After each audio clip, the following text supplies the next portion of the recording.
¿Qué tal? Buenas noches. Bueno, muchas gracias a todos por los saludos, por estar.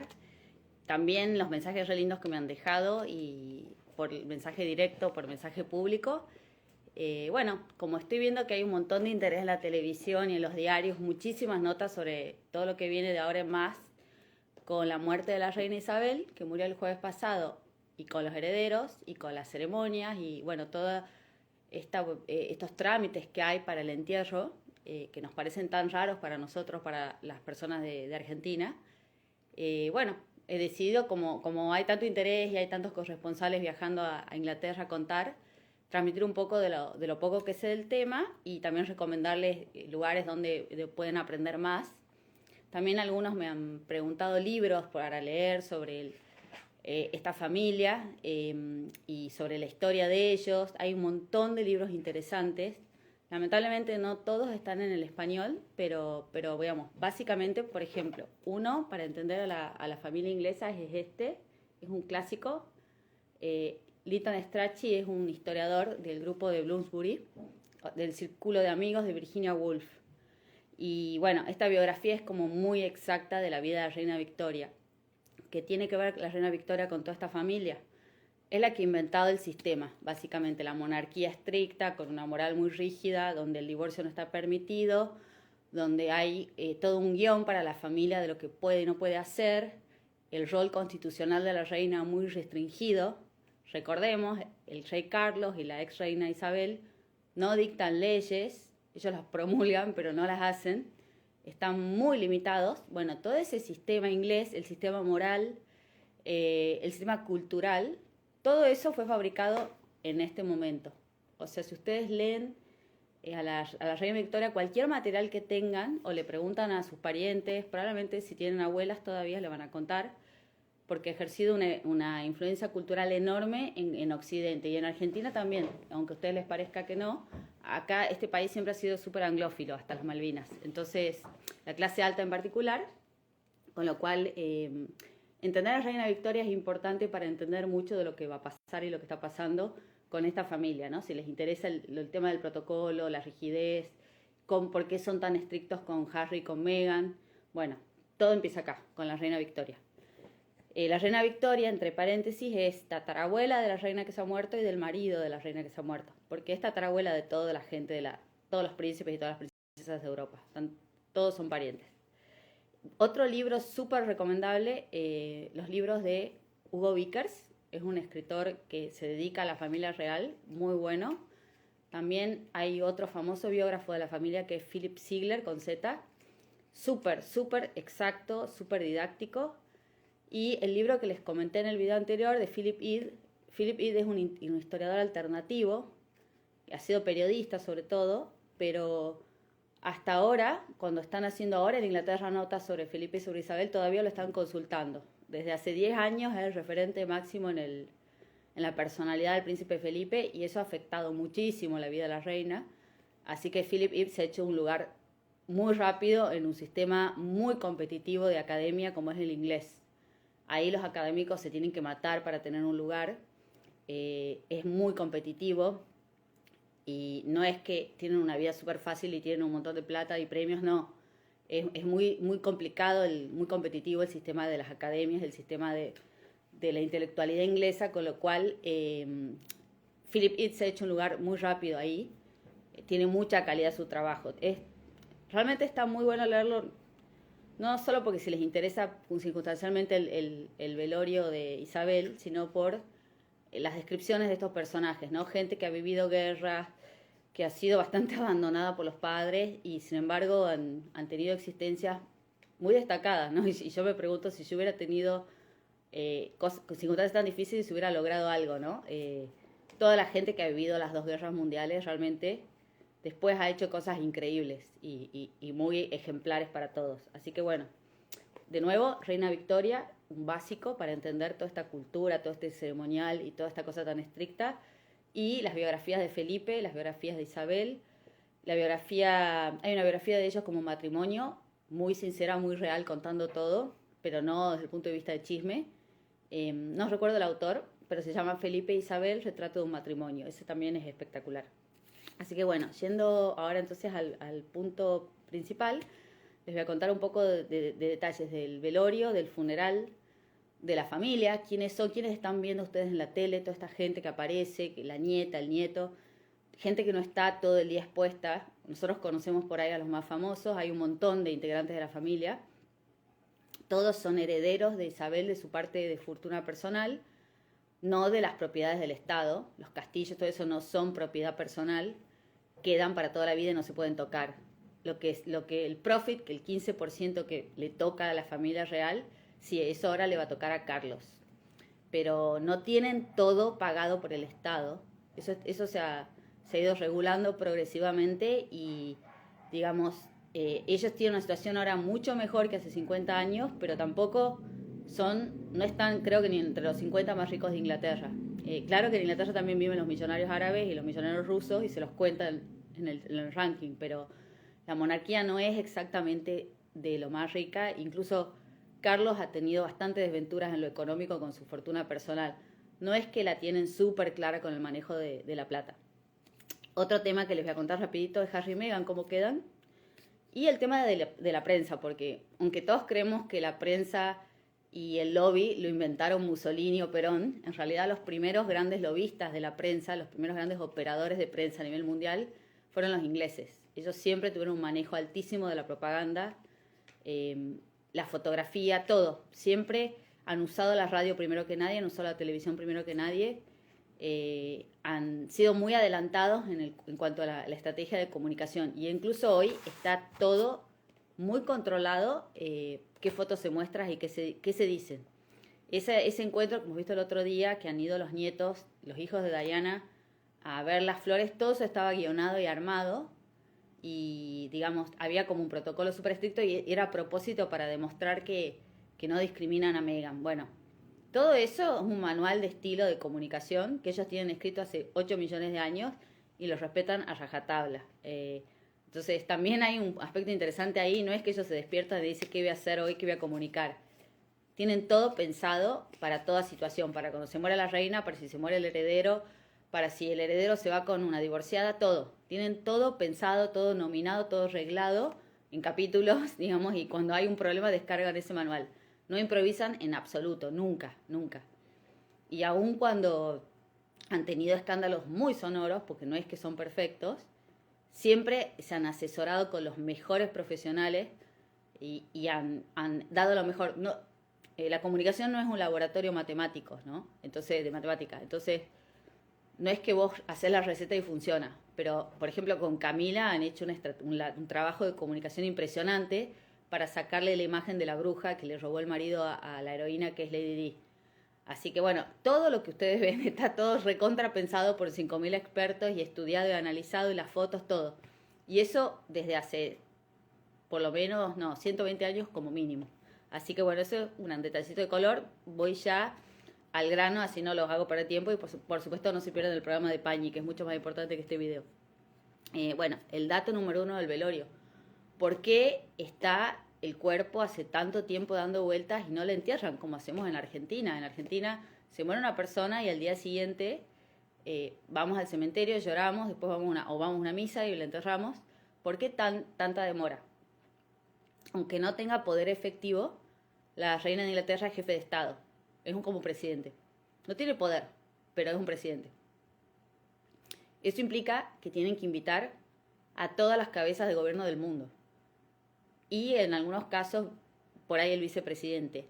Y a todos los pares del reino. Todos los duques, todos los condes, todos los marqueses, todos los lords, creo que son más o menos 1.500 personas.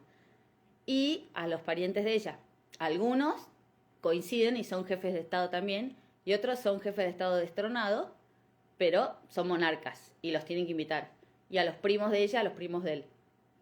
O sea, después probablemente no van todos, pero hay una cuestión protocolar que por ahí tengan que invitar a la abadía de Westminster 2.500 personas. Además, tienen que organizar el operativo de seguridad. Van a estar personas poderosas circulando. Y el presidente de Estados Unidos, por ejemplo. Ya el presidente de Estados Unidos solo por ahí tiene 500 personas de seguridad. Bueno, tienen que acomodar esos 500, tienen que acomodar los 500 de la reina de Holanda, los 700 del rey de España, así.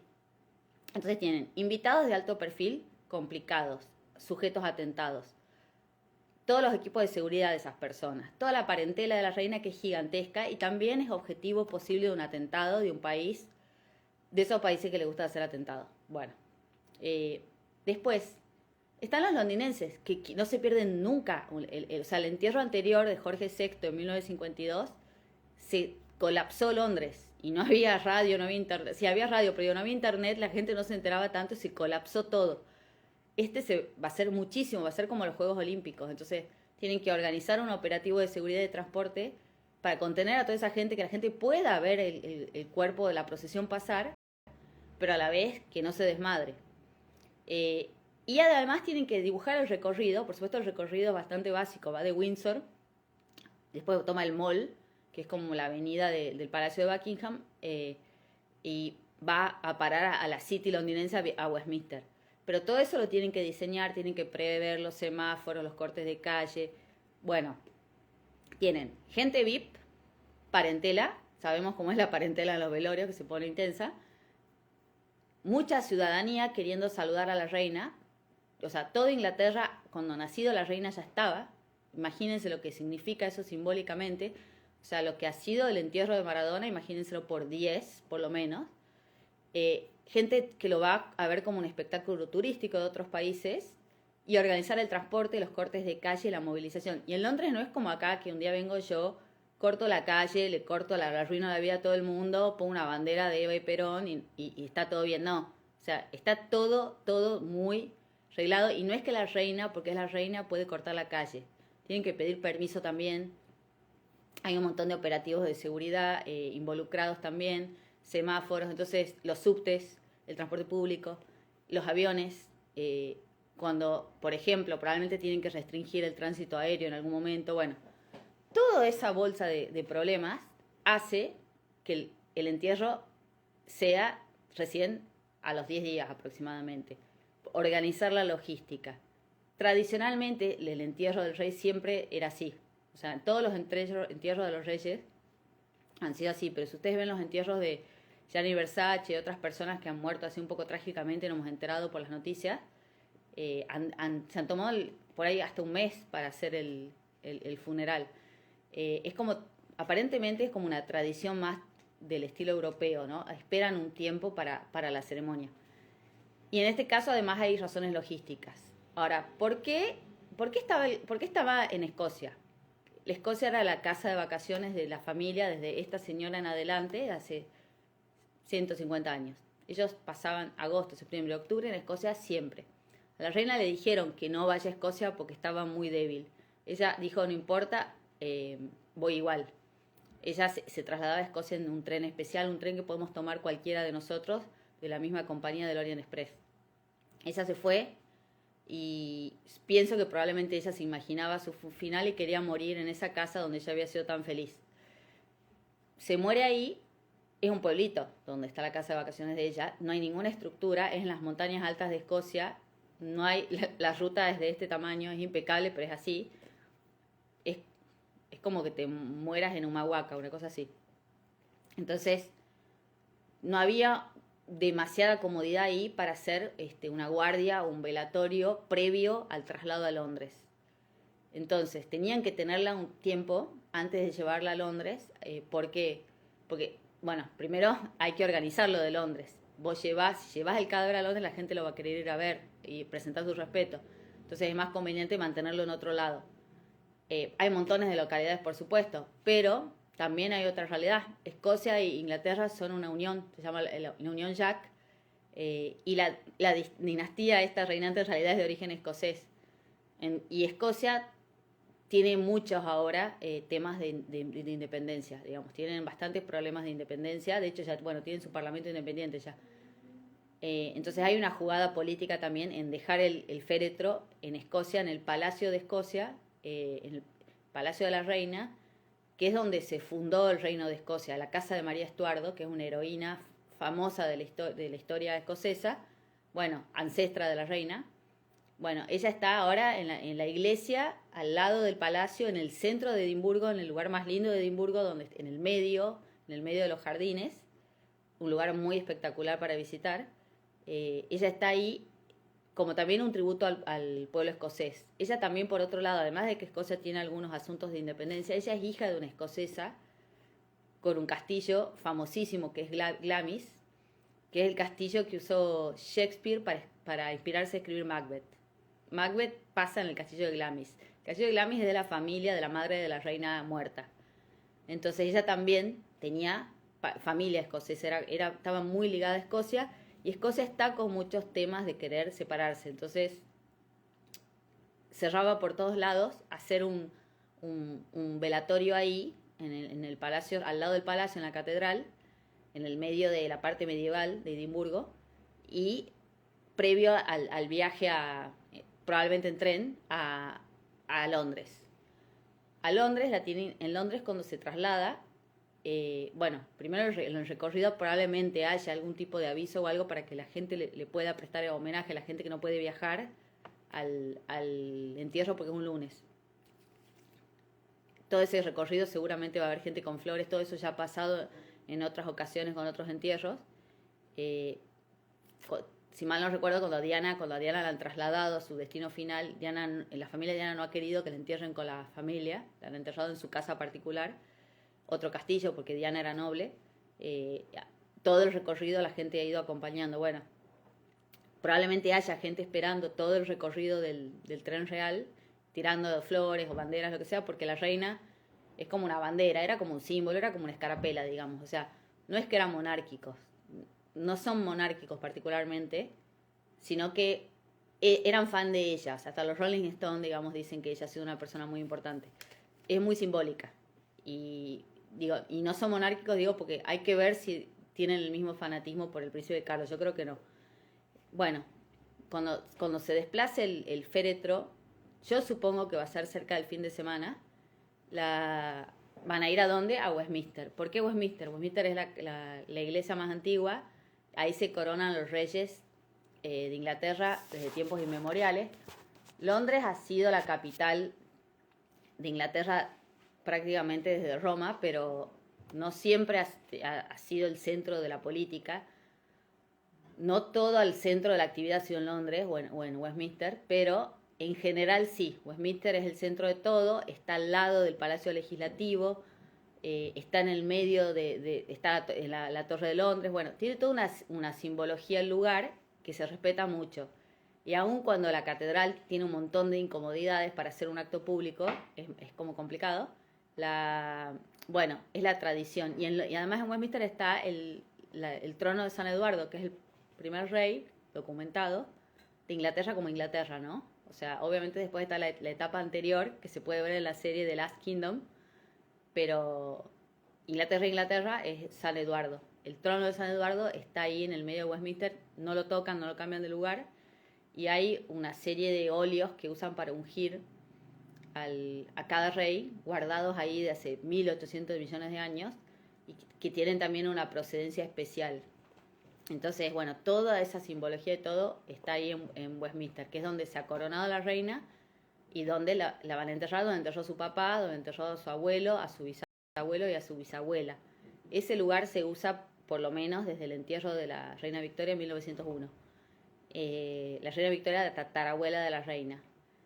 Ahora, no es como cuando entierran a un pariente nuestro, por supuesto. Hay un ceremonial, hay un orden para los invitados. Cada silla está repartida. Hay gente que no se sienta, hay gente que se queda afuera. La catedral no tiene capacidad para todos los asistentes al entierro. Van a poner pantallas gigantes por afuera para que la gente lo vea. Van a empapelar Londres de pantallas gigantes. Esperen ver a gente haciendo fila, digamos, en grada, o sea, como tipo parada al costado de la calle con banderitas, esperando que pase el cortejo. Se va a llenar Londres de eso. Y ellos son muy de hacer eso cuando se casan y cuando se mueren. Y la reina en particular ha estado presente en la vida de todo el mundo, así que podemos esperar un aluvión de gente. Pero lo mismo ha pasado cuando se ha muerto su papá, cuando ha muerto su abuelo, cuando ha muerto su bisabuelo y cuando ha muerto la tatarabuela de la reina Victoria. Siempre ha sido un aluvión de personalidades de presidentes, un despliegue enorme, una concurrencia gigantesca. Y, digamos, todo el mundo quiere ir a presentar respeto. El tema de los invitados es todo un drama, porque tienen ceremonial incluso para un funeral. Y o sea, ellos tienen un orden en Inglaterra, está, digamos, el hijo mayor de la reina, el hijo mayor del hijo mayor de la reina, el hijo mayor del hijo mayor, después viene el hijo número 2, o sea, primero es los mayores, después viene digamos, va a venir la nieta mujer de Carlos, el nieto varón más chiquito, después va a venir Harry, supuestamente, después va a venir los hijos de Harry, después pasa el príncipe Andrés, digamos, bueno, ese es el orden. Después, ¿qué pasa? Vienen lo que se llaman los pares del reino, que son una larguísima lista de nobles, que son primero los duques, que son los duques pares, después vienen los otros, después vienen los condes, después vienen los marqueses, después vienen los lords y las ladies. Más o menos así el orden, pero están totalmente ordenados en un orden particular y no se puede uno adelantar o salir o colar. Y el problema, la gran duda que tenemos todos es que Harry no ha renunciado a ser heredero, pero ha renunciado a sus títulos. Entonces, pero es hijo del rey. Entonces la pregunta es, si respetan a rajatablas el orden de los pares del reino, Harry tendría que estar en el lugar número 1600 de la catedral. Pero es el hijo del rey. Entonces, quizás lo pongan después de Guillermo y sus hijos, con Meghan, pero bueno, me parece que hay una interpretación bastante ahí finita del protocolo que seguramente deben tener 5.000 expertos que los asesoran y les van a decir. Pero técnicamente Harry es Mr. Harry Windsor y el duque de Norfolk, que es el par número 1 del reino, el que organiza el funeral y el que organiza las coronaciones. El duque de Norfolk, no importa quién sea, el señor que ostenta el título del duque de Norfolk organiza los eventos reales desde hace 1000 años. Bueno, ese señor tiene que organizar todo. Ese señor es el noble más arriba de la escala del reino. El primero después de toda la familia real en la lista. El duque de Norfolk es un duque real. Hoy en día es más que Harry, digamos, técnicamente. Y después del duque de Norfolk viene los primos de Diana, que los Spencer, los Churchill, los Lennox. Bueno, hay como 25 que tienen categoría de duque real. Y yo creo que ellos técnicamente estarían arriba de Harry y Meghan. Y bueno, no sé, por ahí a Harry y Meghan lo ponen después de todo eso, pero es una situación extraña. Probablemente ahora estén negociando a ver cómo lo resuelven. Secundariamente, en el velorio anterior que ha habido en Inglaterra, en 1952, Jorge VI, al divorciado que había largado todo por una mujer, o sea, el Harry de esa época se llamaba David Eduardo VIII, después duque de Windsor. Al duque de Windsor no le invitaron nunca más a nada de la familia real, a nada, ni al casamiento de la reina Isabel, ni a la coronación, ni a nada. Y una parte de la familia hizo un boicot a estos eventos en protesta. El antecedente anterior es que cuando vos sacás los pies del plato, te divorcias y te vas con una norteamericana a vivir a California, te echan y no te invitan nunca más a ningún lado. Pero hay mucha antipatía, y en las encuestas, hacia el trato que le dan a Harry y Meghan, la familia real. Entonces, en este momento el rey Carlos tiene un problema que es, obviamente lo quiere matar a cachetazos al hijo porque ha alargado todo y todas sus obligaciones protocolares, todo las ha dejado y no puede contar con él y además le generó un problema interno. Porque, digamos, si el hijo del rey deja todo, bueno, los otros también pueden querer dejar todo, ¿no? O sea, es un mal precedente a nivel familiar. Y ellos no son así como muy libertarios en eso. Y el otro problema que genera es si lo trata igual a Harry y lo recibe igual, o sea, si lo trata desigual, la gente le va a bajar el puntaje y la opinión.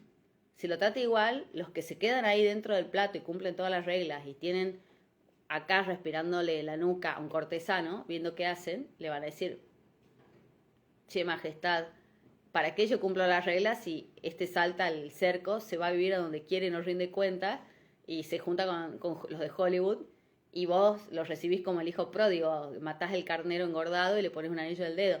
Bueno, es un problemón para Carlos.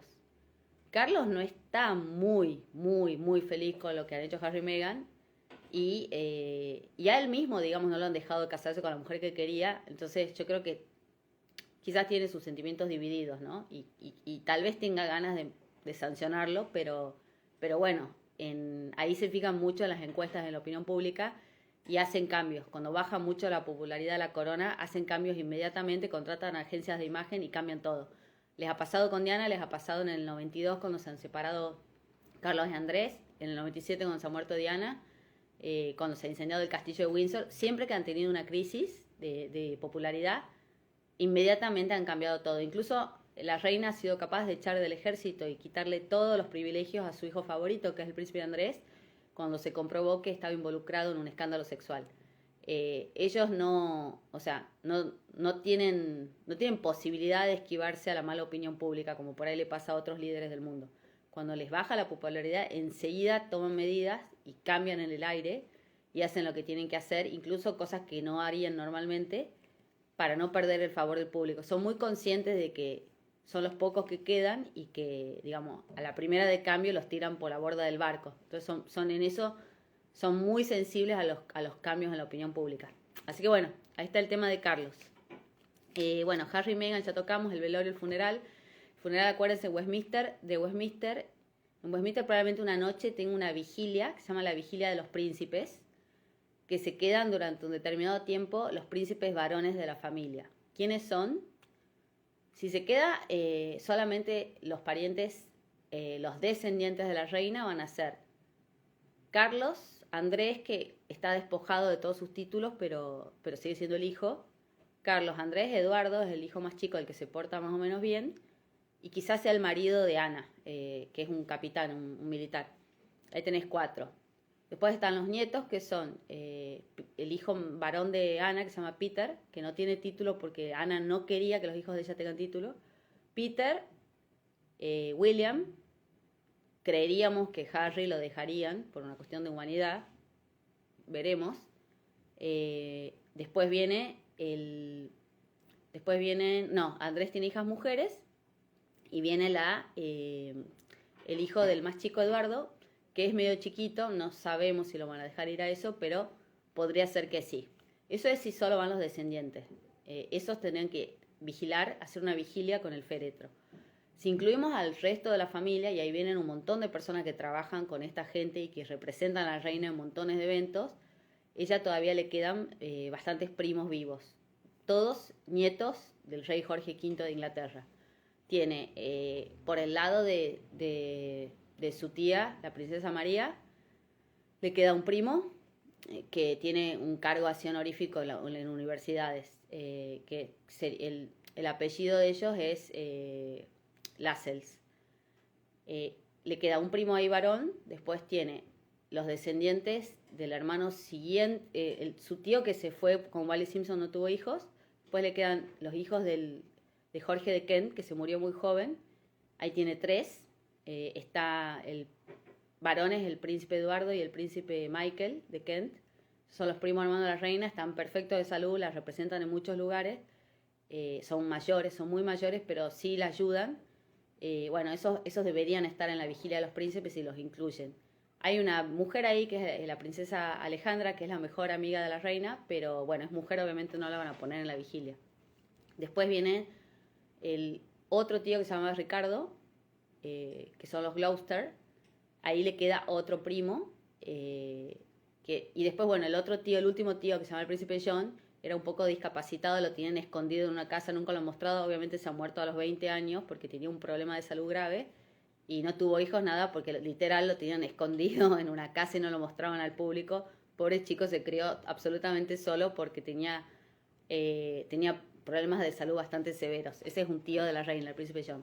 Así que bueno, esos son los actores que podrían estar representando en algo a la reina. Todos esos que he nombrado tienen hijos, pero los hijos ya no están involucrados en trabajar con la corona. Los mayores sí, porque cuando han nacido eran nietos del rey de Inglaterra. Entonces todos han recibido deberes, y a cambio de esos deberes de trabajar gratis para la corona, les daban una casa con un alquiler simbólico en Kensington. El Palacio de Kensington moderno, si lo quieren ir a ver, es un edificio de ladrillo, lindo, cómodo, pero no es nada del otro mundo. Al lado de Kensington hay una reja, está re a la vista, se re puede ver un poco lo de adentro, no está nada vigilado, ni tiene, tiene vigilia, pero tiene 2 guardias y una reja, se ve todo. Si están por Londres es muy fácil de mirar. Ahí viven todos los que trabajan para la corona, pero no son hijos del rey. Bueno, esa es la familia, eso vamos a ver. también, por supuesto, van a ser muy protagonistas en el entierro los nietos de la reina. Recordemos, tienen William, Harry, bueno, esperemos que Harry esté, con las esposas, que son William y Kate, Harry y Meghan, los hijos. William tiene 3, Harry tiene 2. Después vienen las hijas de Andrés. Andrés no sabemos dónde lo van a esconder porque está muy involucrado con el escándalo de Jeffrey Epstein, pero sí debería estar. La ex mujer de Andrés, que tiene muy buena relación con la familia, aunque ha tenido muchos papelones y muchas metidas de pata, incluso alguna acusación de corrupción. Sara, las dos están casadas y tienen un hijo cada una, las hijas de los maridos con los chicos, con los bebés.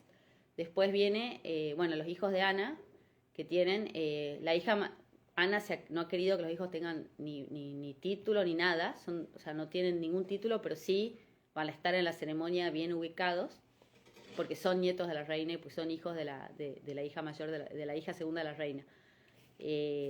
Esos son Sara, que era como la nieta favorita, que está casada con el ex capitán del equipo de Inglaterra de rugby, tiene 3 hijos. Y es una rubia, muy blanca, de ojos celestes, grandota, pero muy simpática. Y después está Peter, que es muy parecido a William, pero más gordito, que está separado, tiene 3 hijas mujeres también. Una se llama Isabel. Después van a venir los hijos de Eduardo, el más chico, tiene los hijos más chicos de todos, que también eran bastante favoritos porque eran como los nietos más de la vejez, que tienen 17 y 15 años, se llaman Louis y James. Y los padres de esos chicos también han pedido que no tengan títulos, no quieren que los hijos tengan nada que ver con la jaula de oro. Así que tenés de los nietos de la reina 4, no tienen ningún título, ningún privilegio y trabajan. O sea, bueno, los más chiquitos no, porque todavía están en el colegio, pero los otros trabajan. Y no están totalmente fuera de las cámaras. O sea, van a alguna cosa, pero desarrollan vida normal. Sí tienen derecho a vivir en una casa de la reina, pero nada más. Después, otro tema, Westminster, la vigilia de los príncipes, algún tipo de misa probablemente para los líderes mundiales, y después ya la ceremonia final en Windsor. ¿Por qué en Windsor? Windsor es la casa de la reina de toda la vida, su casa favorita. En esa capilla ha pasado, todas las cosas más íntimas de la familia son en esa capilla, pero la capilla es diminuta, literal. Es como una capilla de colegio, muy linda, antigua. Hay enterrada gente re famosa, está Napoleón III, está enterrado ahí, pero mínima. Enrique VIII, sus 500 esposas, están todos ahí, pero es mínima, muy incómoda. Y no es adecuada para una ceremonia grande, pero sí es su capilla de toda la vida y sí está al lado de los terrenos donde se entierra la reina con toda la realeza, que es Frogmore. Entonces, aparentemente ahí va a haber otra ceremonia. Windsor está como una hora de Londres, va a haber una caravana y a esa parte ya seguramente va a ir un círculo más íntimo. Y de ahí va a ser el destino final. Yo pienso que va a ser en Frogmore House, salvo que le quieran dar a la reina por el largo de su reinado y la influencia que ha tenido en una época, que le quieran dar algún tratamiento particular. Yo pienso que no, que le van a dar el mismo de todo el mundo. Y ese lugar lamentablemente es divino, están enterrados todos los reyes de Inglaterra, es espectacular, salvo Enrique VIII, que está en la capilla de San Jorge, pero es impresionante, pero lo han cerrado al público hace 3 o 4 años y ya no es una lástima, no se puede visitar porque ahí era espectacular, había montones. Ricardo III no, Ricardo III está en otro lado, Enrique VIII está en otro lado, pero muchos reyes están ahí, muchos príncipes y muchos reyes están ahí en Frogmore, al lado de Windsor. Y en Windsor era la casa de ella, donde ella pasaba. Buckingham era una oficina donde ella tenía que vivir, pero su casa, su hogar es Windsor. Y ahí es donde están viviendo ahora también. Guillermo se había ido a vivir ahí con Kate, no sé a dónde se van a ir a vivir ahora, porque han cambiado de lugar, ahora son príncipe y princesa de Gales, que es el título del heredero del trono, pero bueno, básicamente Windsor era como el centro de la vida de la familia. En cuanto a Carlos va a vivir en Buckingham, es obligación vivir en Buckingham, pero puede los fines de semana usar Windsor, eso era lo que hacía la reina, pero él vivía en Clarence, que es un castillo chiquitito al lado de Kensington divino, de los jardines de Kensington comodísimo, nadie te molesta, no se ve nada, nadie sabe qué es, entonces no hay nunca paparazzi, pero ahora el protocolo lo obligan a vivir en Buckingham. Buckingham es incómodo, es espantoso, nadie quiere vivir ahí, y además, como es museo también, no tenés, tenés un poco de falta de intimidad, aunque no esté abierto todo el año.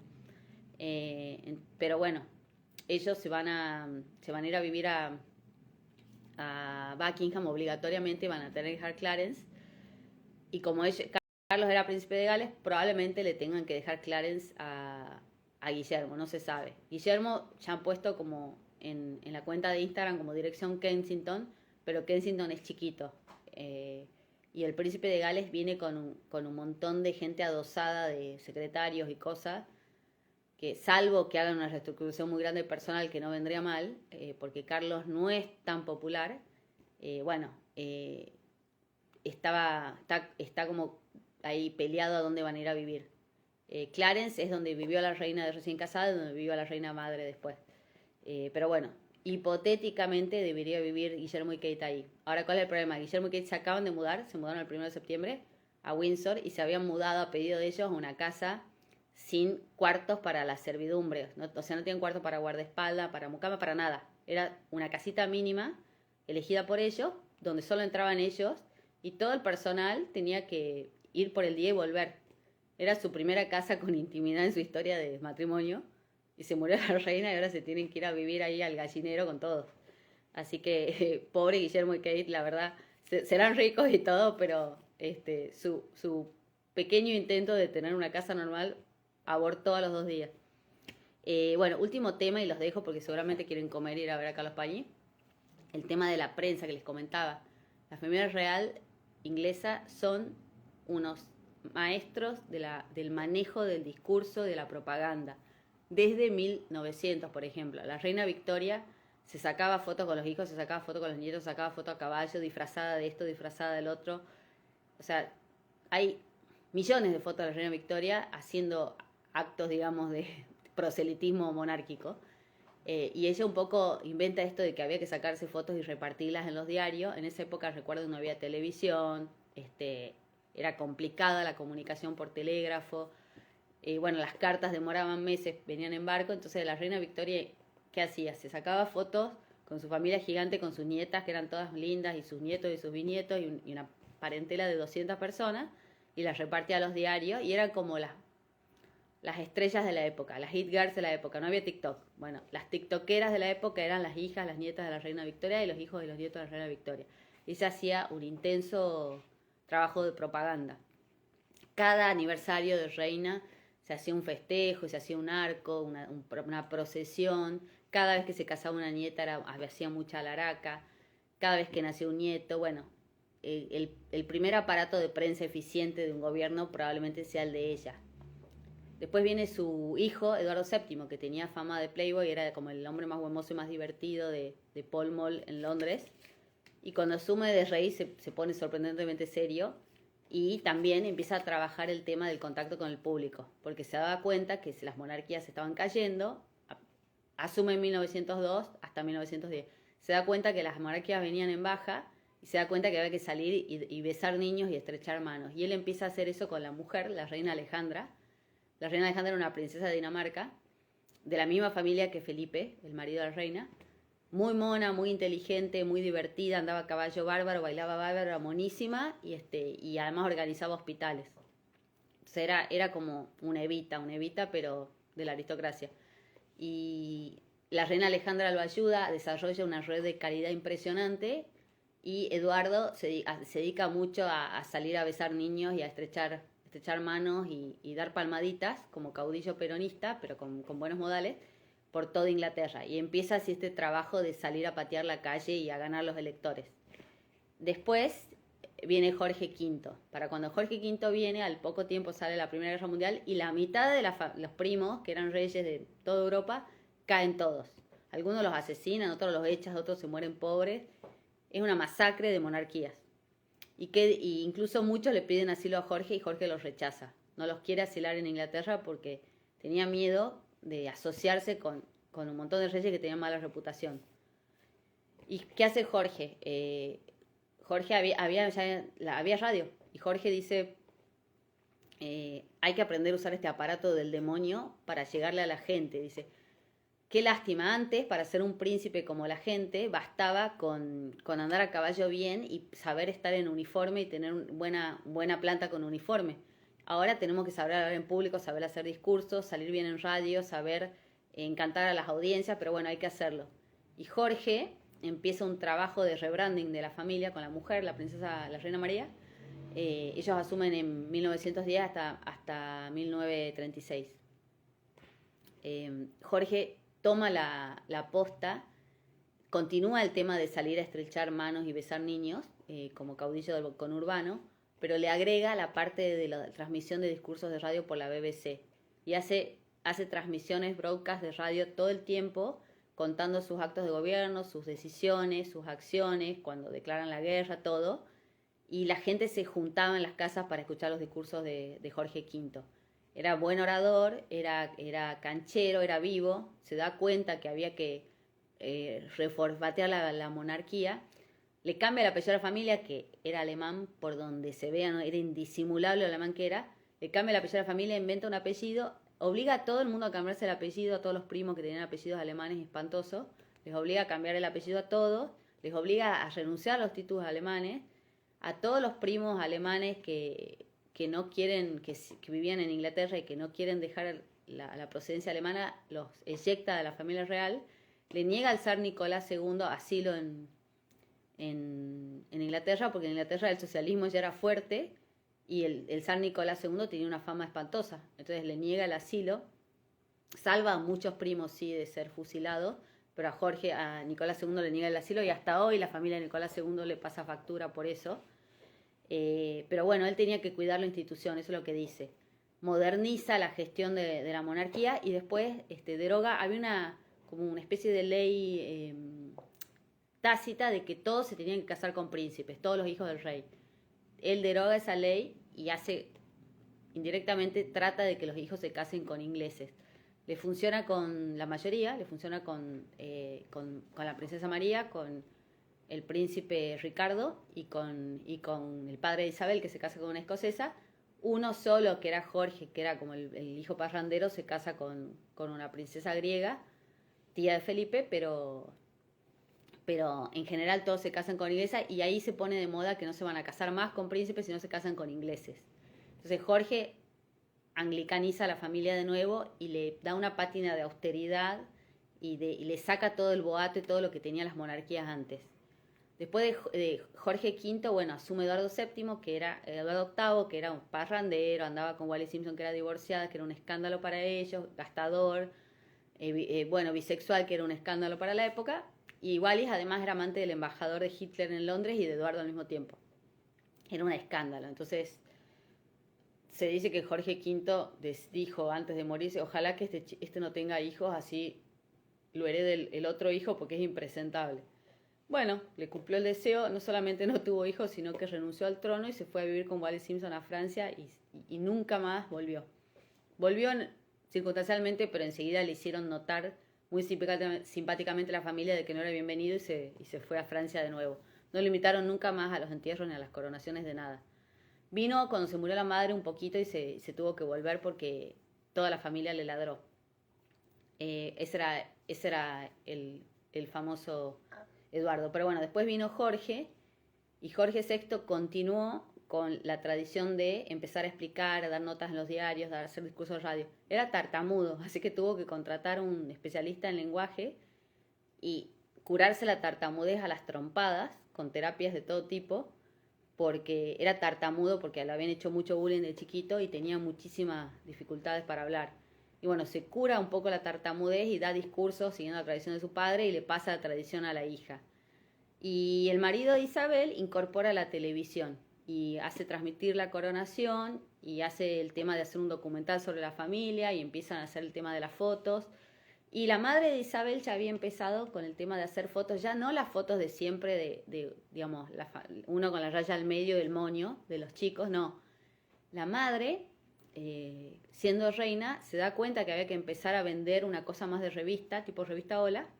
Entonces, llama a un diseñador que se llama Hartnell, que le haga un vestuario hollywoodense, así todo tipo de Evita Perón, lleno de tul y de brillantes y de esto, bien recargado. y contrata a un fotógrafo gay, pero muy paquete, que se llama Cecil Beaton, para hacer así un rebranding masivo. Entonces empieza a generar fotos de ella así con corona y con tules, todo como si fuera una reina de cuentos de hadas, para armar esta imagen y esta narrativa de qué importante que son los reyes. Esa es la madre de la reina Isabel. La reina Isabel lo continúa, ¿no? La onda esta de Cecil Beaton, los vestidos con volado, las coronas.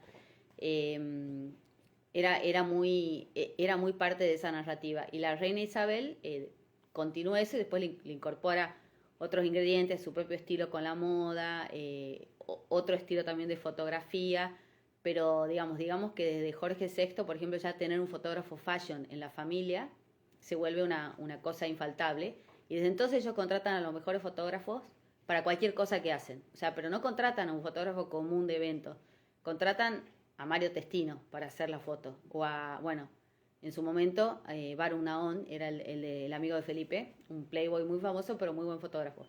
Ellos contratan al mejor fotógrafo posible. Contratan para hacer el documental al mejor director de cine.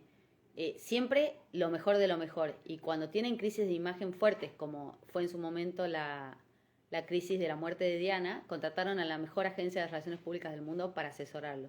Realmente en eso ellos no ahorran. Es gente austera y digamos que en algunos puntos amarreta. Pero lo que es el manejo de las relaciones públicas ya se han dado cuenta que tienen que invertir. Invierten mucho en fotografía, invierten muchísimo en el manejo de las redes sociales. Tienen muchísimo asesoramiento cuando tienen una crisis. Obviamente, cuando les toca lidiar con Meghan Markle, que es muy, muy, muy avesada en comunicación, tienen problemas, pero en general manejan la comunicación bastante bien y piensan todo, no hay ningún tipo de espontaneidad. Bueno, para ir terminando, pues ya empieza Pañi. Veremos qué va a pasar con Carlos. Se lo ve un poco acartonado, se lo ve un poco duro. Ha tenido un buen discurso de entrada, pero el otro día ha tenido un episodio con el escritorio que se lo ve duro. Él, recordemos que él tenía muy mala relación con los padres. No mala relación, digamos, pero no se llevaba con los padres. La madre era una muy buena persona, una persona muy valiosa, muy sacrificada, pero a los hijos no le interesaba mucho. Y el padre sí, pero el padre era muy macho alfa y le parecía que Carlos era debilucho. Carlos, entonces, las figuras paternales de Carlos han sido su abuela Isabel, que un poco que lo ha criado, y su tío Mountbatten, que se ha muerto en un atentado espantoso en 1980.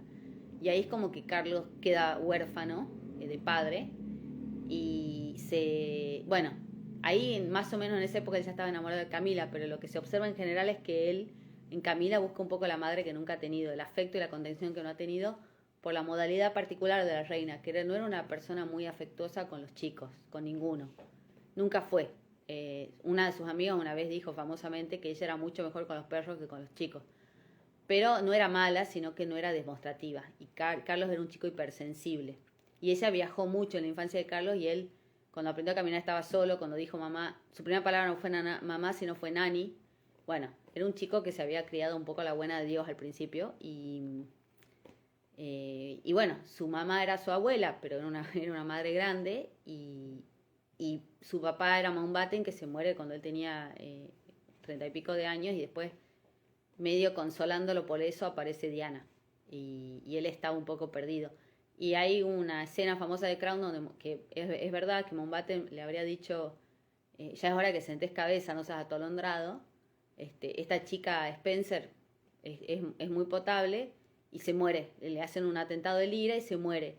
Y como que Carlos siente que se tenía que casar con Diana para cumplir el deseo del muerto, por supuesto una decisión pésima, pero bueno, estaba un poco perdido. Así que bueno, veremos. Yo pienso que Carlos la va a tener muy dura para mantener el lugar. La gente no tiene paciencia ya para las instituciones heredadas, no tiene paciencia para la jerarquía. Hay que ganarse mucho el lugar.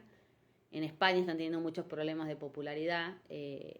Estos han tenido algunas cuestiones con los gastos y con las conductas de Andrés complicadas.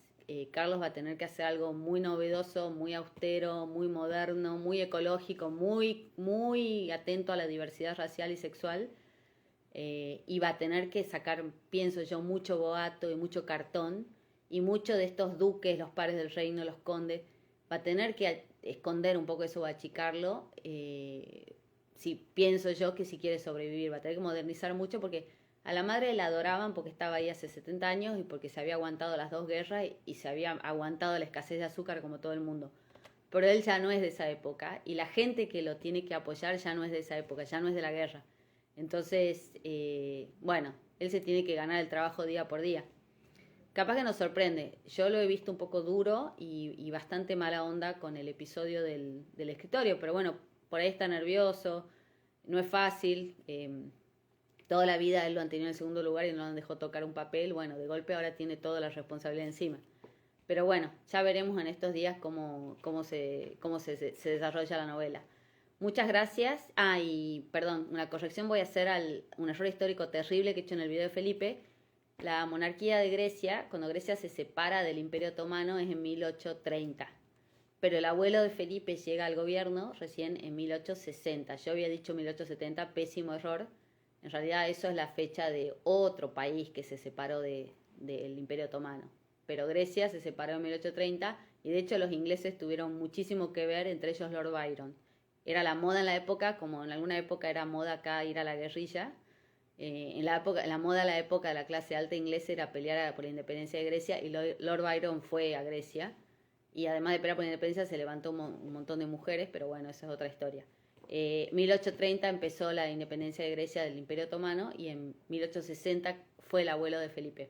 Y otro dato que no dije, en el transcurso de la infancia y hasta que Felipe se independizó de su familia, cambió el rey de Grecia 8 veces, derrocaron a 2 y asesinaron a uno. El abuelo de Felipe lo asesinaron en la calle. Un fanático lo apuñaló en plena calle.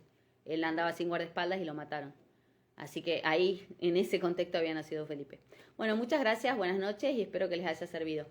Gracias a todos por los comentarios.